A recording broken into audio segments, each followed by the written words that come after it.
அஸ்ஸலாமு அலைக்கும். Hi friends, welcome to trending சமையல். இன்றைக்கி நம்ம ட்ரெண்டிங் சமையலில் ஈவினிங் ஸ்நாக் ரெசிபியான சிக்கன் கட்லெட் தான் நம்ம இன்றைக்கி பார்க்க போகிறோம். அதுக்கு நான் வந்து 1/2 kg போன்லெஸ் சிக்கனை கிரைண்ட் பண்ணி எடுத்து வச்சுருக்கேன். 2 பொட்டேட்டோவை ஸ்மாஷ் பண்ணி வேக வச்சு எடுத்து வச்சுருக்கேன். அதுக்கப்புறம் நம்ம ஸ்பைசஸ்லாம் என்னென்னு பார்த்துடலாம். Chilli powder, turmeric powder, salt, tandoori chicken masala, pepper, இவ்வளோ தான் நம்ம ஆட் பண்ண போகிறது. அப்புறம் 2 எக்ஸை வந்து பீட் பண்ணி சால்ட்டு போட்டு எடுத்து வச்சுருக்கேன்.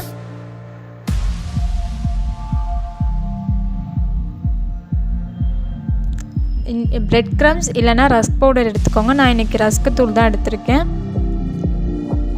அப்புறம் நம்ம ஒரு பவுல் எடுத்துகிட்டு அதில் வந்து கிரைண்ட் பண்ணி வச்சுருக்க சிக்கனை ஆட் பண்ணியிருக்கேன். ஸ்மாஷ் பொட்டேட்டோவை ஆட் பண்ணியிருக்கேன்.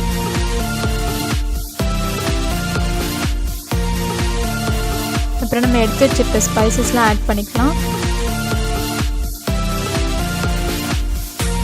2 ஸ்பூன் கார்ன்ஃப்ளவர் ஆட் பண்ணியிருக்கேன்.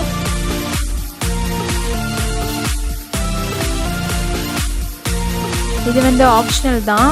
கிரேட்டட் சீஸ் எடுத்திருக்கேன். இது எனக்கு பிடிக்குன்றனால எடுத்திருக்கேன். இது வந்து வேணான்னா நீங்கள் ஸ்கிப் பண்ணிக்கலாம். எல்லாத்தையும் நல்லா மிக்ஸ் பண்ணிக்கோங்க. அதுக்கப்புறம் வந்து 2 ஸ்பூன் ரஸ்க் பவுடர் ஆட் பண்ணியிருக்கேன். நல்லா மிக்ஸ் பண்ணிக்கோங்க.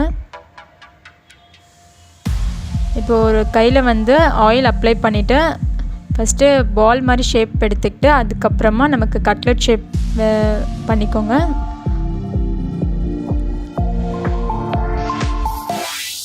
நீங்கள் எப்படி வேணாலும் கட்லெட் ஷேப் பண்ணிக்கலாம். ஸ்கொயர் பண்ணிக்கலாம், ரவுண்ட் பண்ணிக்கலாம்.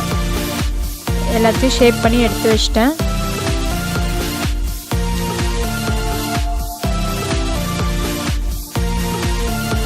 இப்போ வந்து நம்ம எக்கில் டிப் பண்ணிவிட்டு பிரெட் க்ரம்ஸில் பரட்டி எடுத்துக்கலாம்.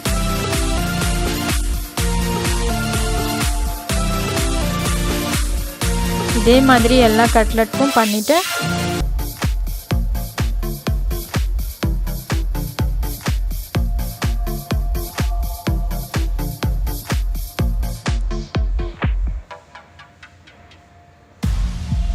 இதே மாதிரி பண்ணி எடுத்து வச்சுக்கோங்க.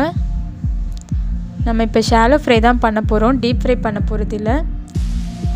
மீடியமில் வச்சு பொரிச்சுக்கோங்க. அதிகமாக வச்சிட்டிங்கன்னா உள்ளே இருக்கிறது வேகாமல் இருக்கும்.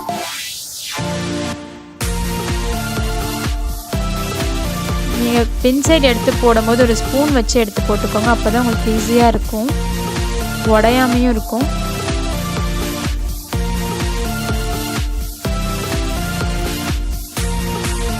அவ்வளோதான், நம்ம கட்லெட் இப்போ செம்மையாக ரெடி ஆகிடுச்சு. சாஸும் மயோனீஸும் வச்சு சாப்பிட்டிங்கன்னா ஈவினிங் வந்து ஒரு நல்ல ஸ்நாக்காக இருக்கும். இந்த ரெசிபி உங்களுக்கு பிடிச்சிருக்குன்னு நினைக்கிறேன். இந்த ரெசிபி உங்களுக்கு பிடிச்சிருந்துச்சுன்னா ட்ரெண்டிங் சமையலுக்கு சப்ஸ்கிரைப் பண்ணுங்கள். பாய்.